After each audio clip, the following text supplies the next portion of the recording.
Welcome to this episode of the Biology of Trauma podcast. I am your host, Dr. Aimie. How can we better manage anxiety by decreasing adrenaline levels through our food and eating habits? That is the one question that we are answering in this episode. We will be talking about the major hormone of stress and trauma, adrenaline. If you thought it was cortisol, well, this is one of those episodes that will help you see otherwise.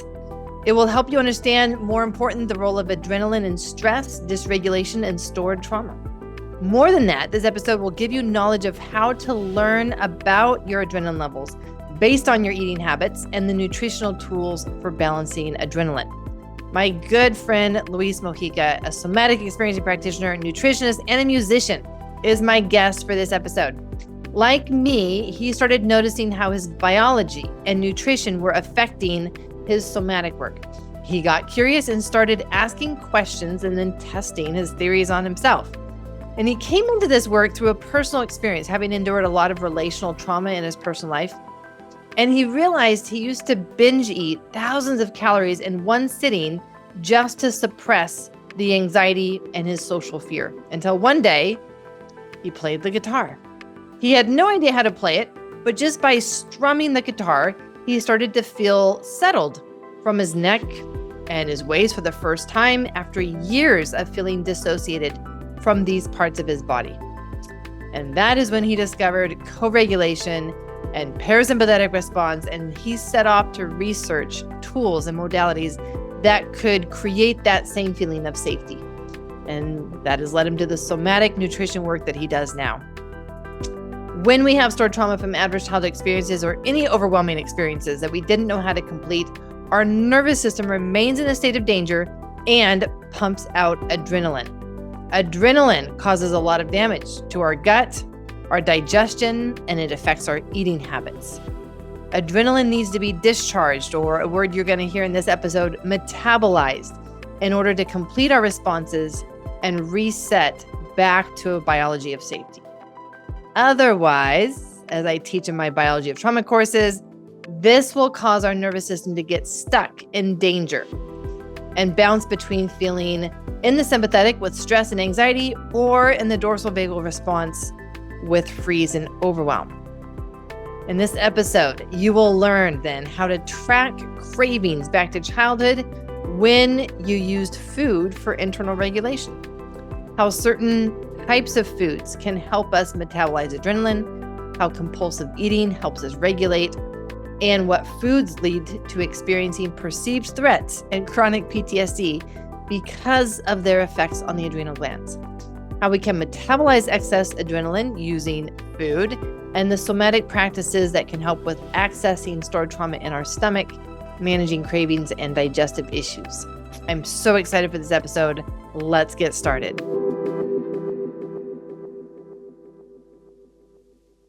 So what's really interesting for me, if we kind of just go to the foundation, the biology of adrenaline, right? It's really our catalyst. It's such a catalyst of propelling us.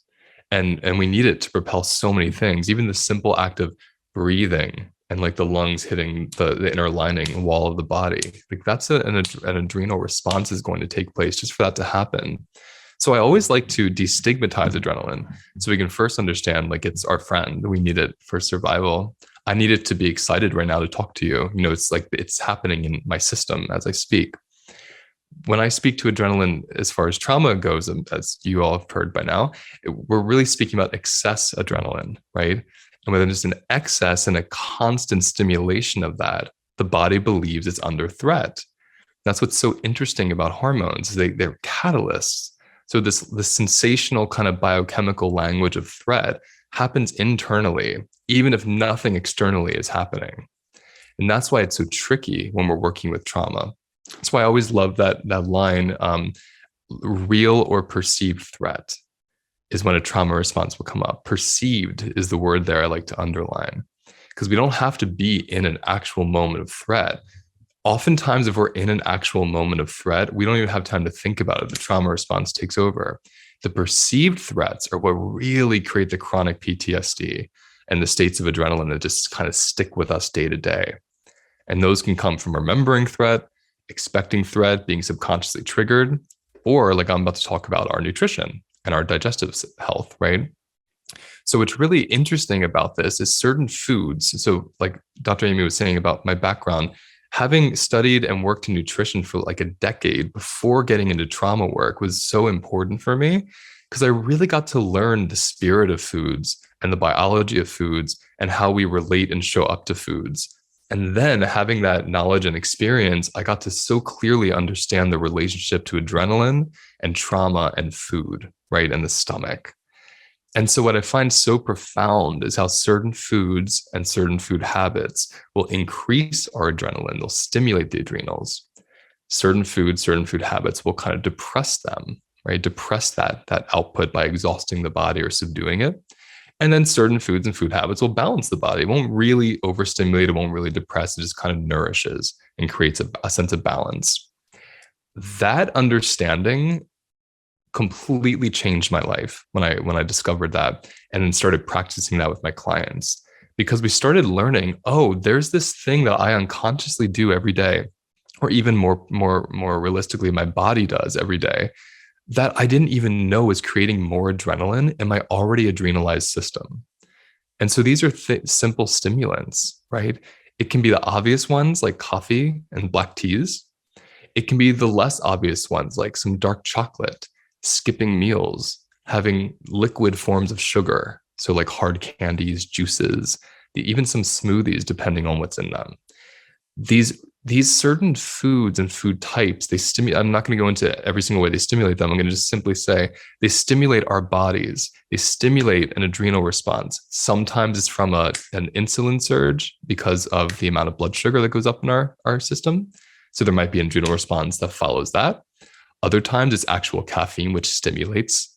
So there's different ways. There's different, let's say like a trail of how and when the adrenals actually become stimulated. It could be a couple seconds afterwards. Like if you drink coffee, it could be an hour afterwards after you eat a slice of cake. There's a lot of different reasons why, and it's complex.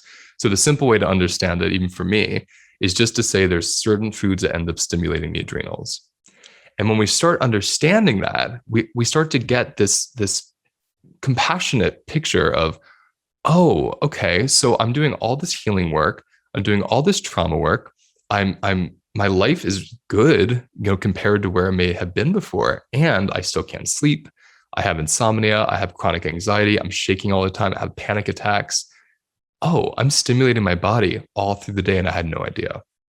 So just to even let that land for a minute, just see where your mind and body shows you, as I say these things, where you stimulate yourself without knowing, where your body gets stimulated from food and food habits.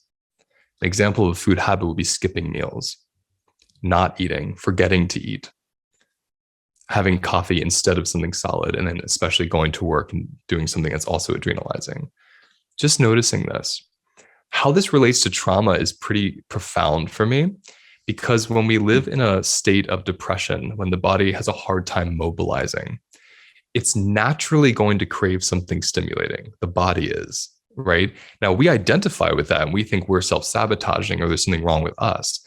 It's not us. The body is intelligently saying, I can't get out of bed. I need coffee. The body is intelligently saying, I'm depressed. I have no motivation to connect with these people or raise my children. I need to eat a bar of chocolate at 2 p.m. The body is choosing these things biochemically in a really sophisticated manner, and they express as cravings or binges or purges or withholding of food. There's different ways we express them. And again, these expressions come with a purpose to stimulate us, to depress the system, or to balance it. Now, what doesn't tend to happen for traumatized systems is the balancing. We don't feel a surge of anxiety and think, I'm going to go have some brown rice and steamed broccoli and just kind of sit with that. Like, we're not going to do that. What we're going to tend to do is, like, for me, when I felt the surge of anxiety, my body went straight for the bag of chips. That was my medicine.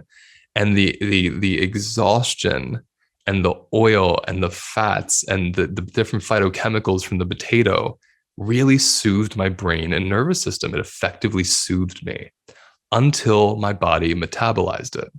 And then once I metabolized it, 4, 6, 8 hours later the next morning, I was right back to that base anxiety. So it's so interesting to also notice that these regulatory foods, these foods that we use to regulate by either activating or depressing based on where we are, on that seesaw, they have a temporary amount of time that they're able to work, right? Because they're physical, they get broken down. And then once we detoxify them, once we metabolize them, once we move our bowels even, we lose a lot of these compounds. And so again, we're taken back to that base state. I say this is important because this is why we get compulsive eating habits. The body requires balance for survival. So my survival depends on falling asleep at night, so I can heal a wound, so I can make new skin cells, so I can grow my hair. It's not like I just want to rest. It's like my body actually needs regulation for survival. And that's why the body is so sophisticated in attaching to these certain foods so it can get regulation, even if it's through exhaustion, even if it's through excess calories and it's going to create inflammation. It doesn't actually matter because I need to have some hormonal shift in my body to turn off that adrenaline so I can have a little bit of rest and repair before it turns right back on. So I really invite us, as I'm saying this, just to kind of take a moment to notice, do my food habits tend to stimulate my body? Do they tend to exhaust and relax me? Do I do both? A lot of us stimulate throughout the day, get home, and then at night we're so wired we have to eat something really heavy or drink wine or smoke pot, something to quiet that adrenaline and tell the body, okay, let's exhaust ourselves so we can fall asleep. Just kind of notice which one you do. And even more so, let's see if we can notice it with this lens of compassion and trauma information. Seeing it as a mechanism, not as a bad behavior. A sophisticated one at that, and one that's unconscious, one that's reflexive, just like a trauma response is. That until we're even talking in this language together around this, we don't even know what's happening. So there's such an innocence to this. And it's why I don't bring in words like willpower when it comes to food, because it's so beyond our will. It's so beyond our will. So just noticing where it is for you, like where you fall on that spectrum, where your cravings and habits tend to fall, just to notice it for a moment. Because as we learn this more, we start to understand, oh, my body is every night at 10 o'clock needs bread and cheese, let's say. Those are depressants. And when I say depressants, these are my words. I mean things that bring us down, that calm us down, right? That some literally will depress the adrenals, like cannabis, for instance, alcohol for some of us, depending on how our bodies respond to it. So I call them depressants just so we can have like the language of understanding, oh, it's bringing something down, not emotionally, but it's depressing, physically depressing this charge and activation that's giving me anxiety. If I crave that every night at 10 o'clock, that's telling me that at 10 o'clock, my body's flooded with charge. So even if I am not embodying the charge, I can look at what foods I'm craving and understand where my body is. Because whatever I'm craving, my body's usually at the opposite place. I'm craving chocolate, my body's kind of down here. It doesn't have a lot of energy. So it just helps us even get to understand our body more. It doesn't mean don't eat the chocolate. It means we get to say, oh, something in me really needs help. It doesn't have the energy to do this thing I'm tasked to do.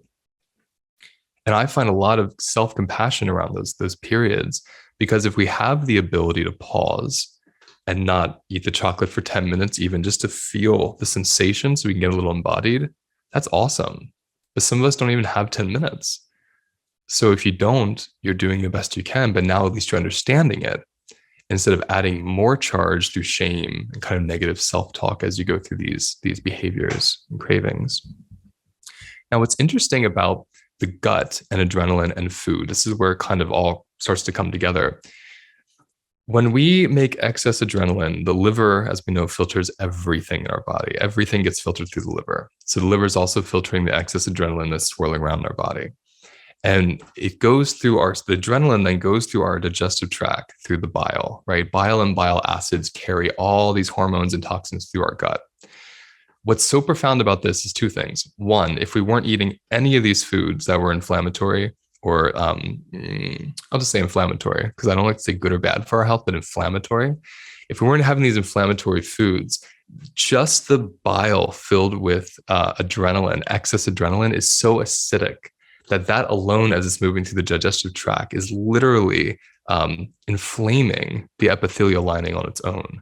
So there's this acidifying that happens every single time you digest something with fat, and the bile is filled with adrenaline from your gut, from your blood and your body, all through the day, just going through that GI tract, inflaming it. So this is where I went into trauma healing, because I had so many clients with IBS, so many clients with Crohn's and colitis and ulcers, and I mean, everything you could imagine with the GI.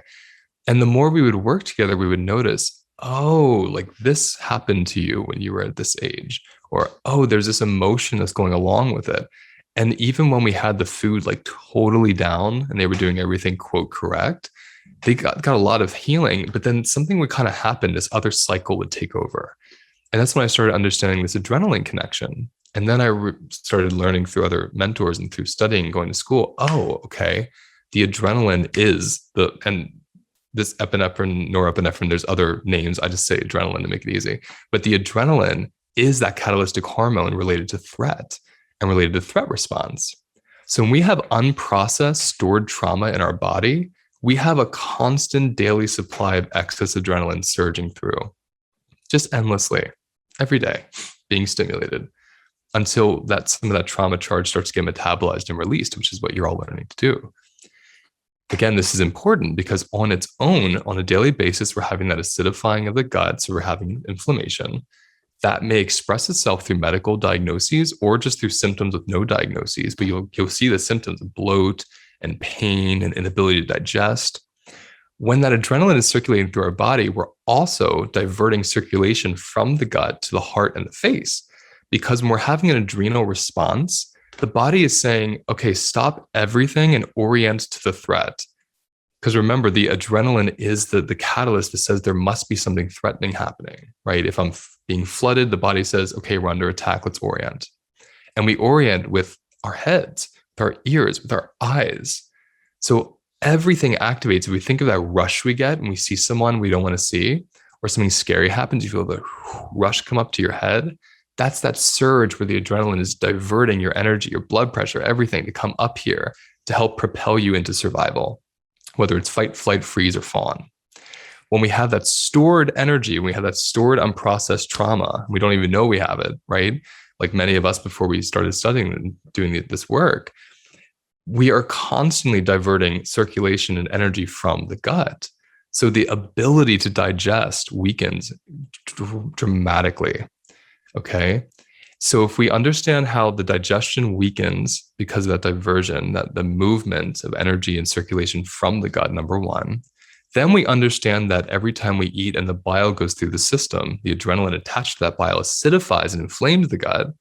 And then we consider that the stimulating foods our body needs to survive and function, and the depressant foods our body needs to relax and sleep are inherently stimulating and adrenalizing as well.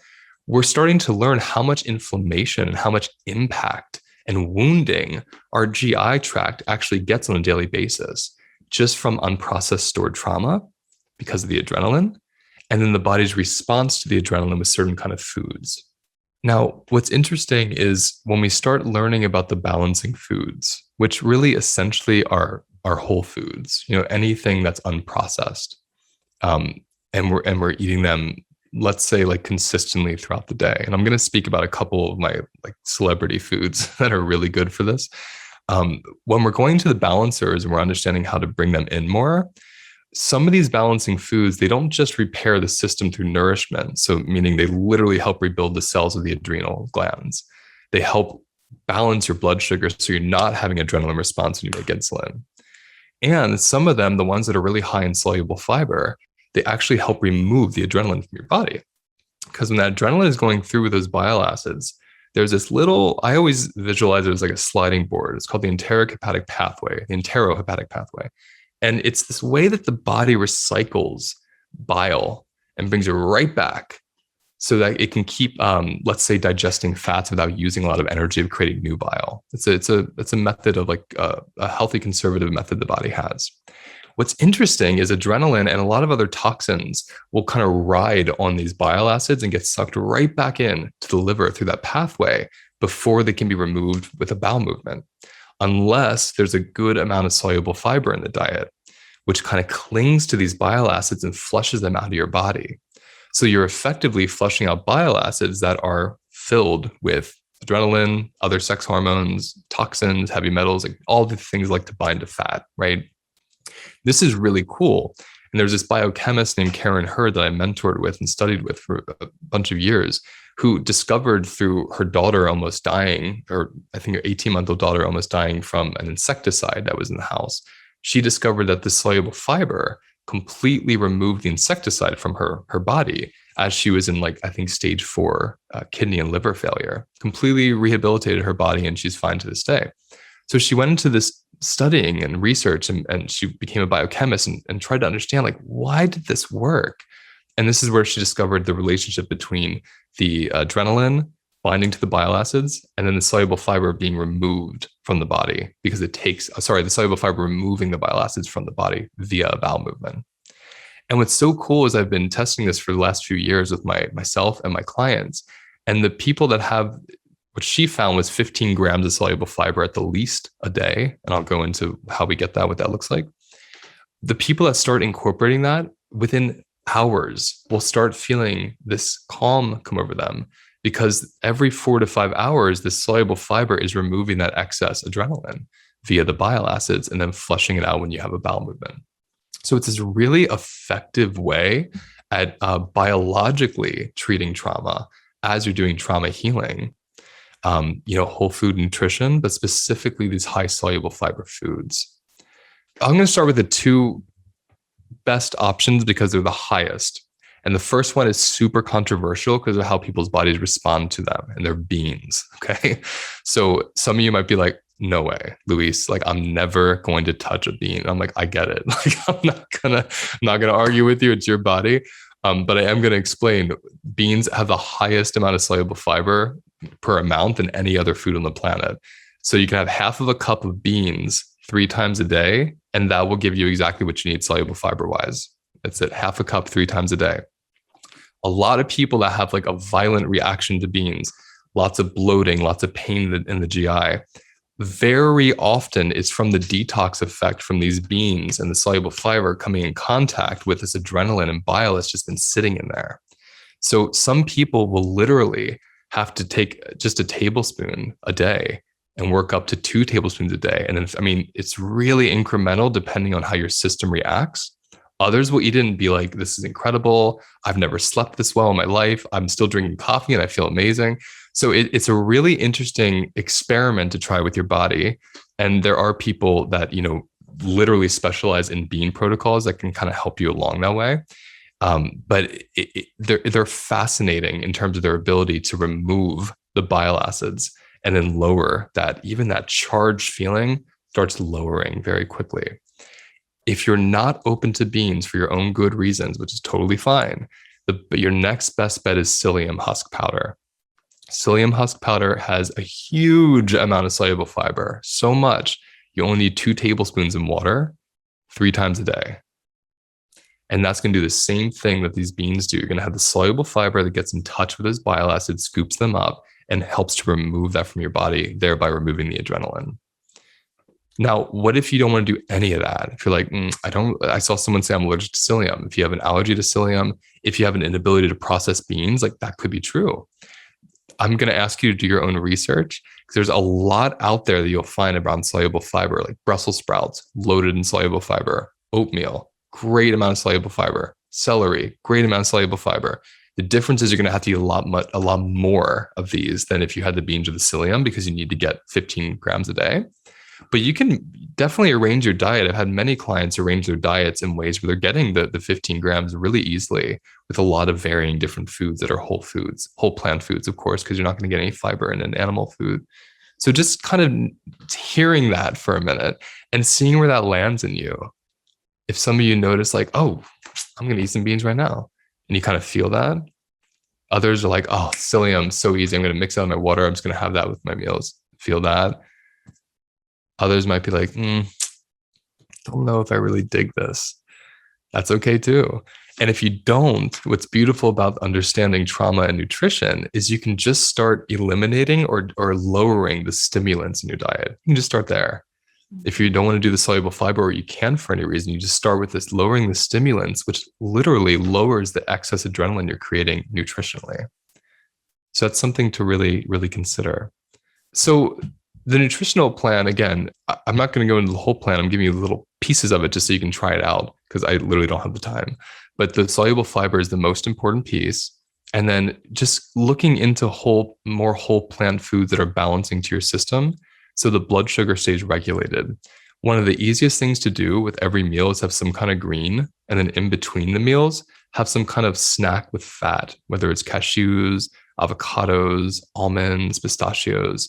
This is going to keep the blood sugar balanced.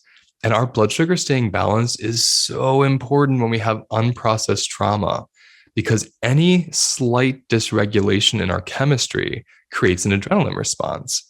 And when we're already charged with stored trauma, which again, like we know means excess swirling adrenaline, any extra imbalance just brings that up another notch. So I know for me, I was hypoglycemic for many years. I would get panic attacks all the time. And if I skipped a meal, I would pass out sometimes and wake up in a hospital because my system was so delicate and I had so much adrenaline coursing through it. So just keeping your blood sugar stable is a brilliant, simple way to keep yourself from creating excess adrenaline and then moving over into that anxiety or panic state. All right.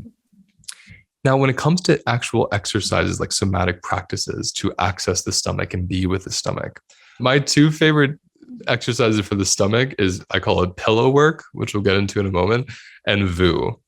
And VU, when we're talking about it through this lens, as you're learning about the nutritional piece, the inflammation, the constriction, the VU really works, as you all know by now. I'm probably preaching to the choir. It really speaks to the constriction because this viscera is hard to get to. If I have a stored trauma in my arm, I can stretch my arm.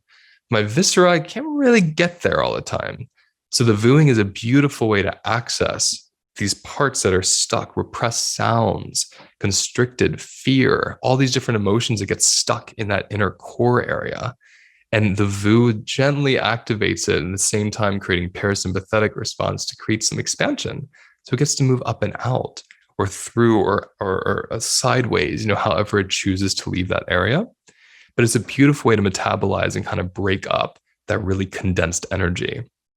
And as you incorporate some of the nutritional shifts, you'll notice the same thing happening because less inflammation means more space in the gut.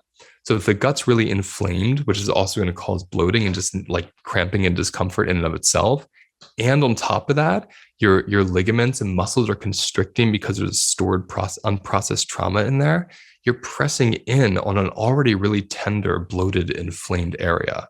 So the nutritional work will help to actually heal the epithelial lining. So the gut will feel more calm, it will have more space, and that actually contributes to helping with the VU, to allowing more release because there's less in there being constricted and held, right? There's more space. But the pillow work is one of my favorite things. Does everyone have access to a pillow right now? Okay, let's all grab our pillows and put them over our bellies for a minute. And just put our hands over the pillow and give it just a little bit of pressure, whatever amount feels good. And the first thing we're looking for is, how does my stomach respond to the pillow? So we're not thinking of the pillow as much as how does my stomach respond to the pillow? And just notice.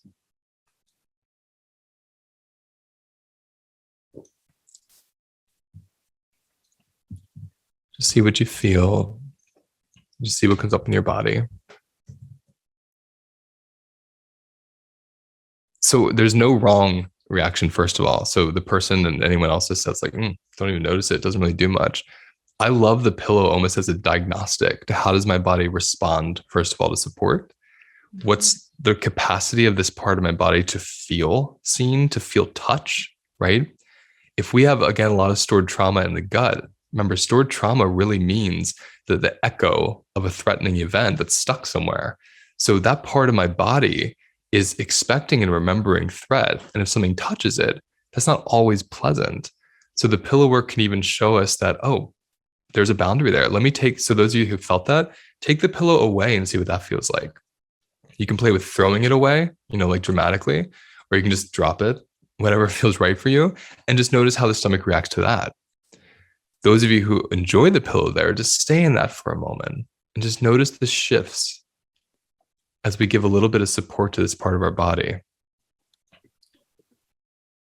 What's really great with this is We can do the same thing with our hands. So if we're in a car or we're out in public or at dinner, we can put our hands over our belly and give it a little pressure, which again might be triggering for some, depending on how we relate to that part of our body. But to feel the pressure and how that part of the body responds to it, that will start allowing some of that constriction to ease. And especially when combined with the VU, I love this as like the first step before the VU. We create a support there. We allow it to expand. We let it get soft. We even take our time relating to that part because we might have felt numb or dissociated from it. And then we VU from that anchor of the pillow. Makes it much, much more effective. There is so much of what you've said, Luis, that kind of captures all of the different things that we do here. One thing would be some of the early attachment and neurodevelopment stuff, right? And so as we look at that time period through the lens of regulation, right? Knowing that our body would have done whatever it needed to at that time in order to achieve some degree of balance, homeostasis, regulation, then we would have started our adaptations at that time. And so many of the things that we find ourselves now, whether you want to call them coping mechanisms, cravings, right? Luis has touched on a lot of those. Like this really can be something that is so early that your brain found something that soothed enough and gave it a degree of regulation that it needed. And so when those cravings come, then it really truly does feel overpowering, right? And your logic, your willpower is never going to be able to out compete the message from your body, from your enteric nervous system screaming like, I need regulation. And this is what I know can give me regulation in the moment. And so there's that adaptations, right? Like, and we've looked at that before. We've looked at cravings and habits through the lens of adaptations, but we have also looked at it in terms of parts, haven't we? And the different parts of us. And this is another way in which we can bring that in, is that we can see it as there's a part of me that reaches for food to help regulate my system. There's a part of me that also reaches for other things. There's a part of me that feels like it needs to be productive. And so it reaches for the coffee. We can see all of these things that we've been talking about today also through that lens of parts. And so again, like for me, this is just a really beautiful example of how all of this interrelates. And it really is just, what angle do you want to look at it from right now? Do you want to look at it through somatic and regulation? You want to look at it through parts. You want to look at it through nutrition. You want to look at it through attachment and adaptations. We're still all looking at the same thing. And it gives us so many different tools to be able to apply to the core issue of regulation, safety at our core, when we've got all of these different angles that we can look at it through. So yeah, really appreciate what you're doing here with us today, Luis. Thank you for tuning into this episode of the Biology of Trauma podcast. If you would like more on the trauma gut connection and somatic interventions, then I have resources for you, my friend. In the show notes, you will find links to them, and I will have a link for the Essential Sequence Guide. This is a free guide that explains the science of the body's trauma response and gives us the 3 sequential steps coming out, and why doing the right things in the right order is key to accessing and safely opening up that stored trauma. We'll provide the insights you need to know where to start to make changes that will last in your life, health, and relationships. If you know you have unresolved experiences from the past, that relationship, friendship, or loss that you know you haven't fully resolved, then I invite you to learn 7 somatic healing exercises for stored emotions in the body. These are safe for you to learn and do on your own. And it is where I would start, especially if you have any chronic health symptoms that get triggered with stress or overwhelm. Again, it is guided somatic trauma exercises that you can safely learn and do on your own for the main emotions behind pain, fatigue, and other chronic conditions. This will be in my guided somatic healing for stored emotions course. The foundational journey is the 6-week course where if you are ready for the real change and transformation and ready to invest the time and money that is needed, then you will join me for this. It starts with laying a foundation of regulation.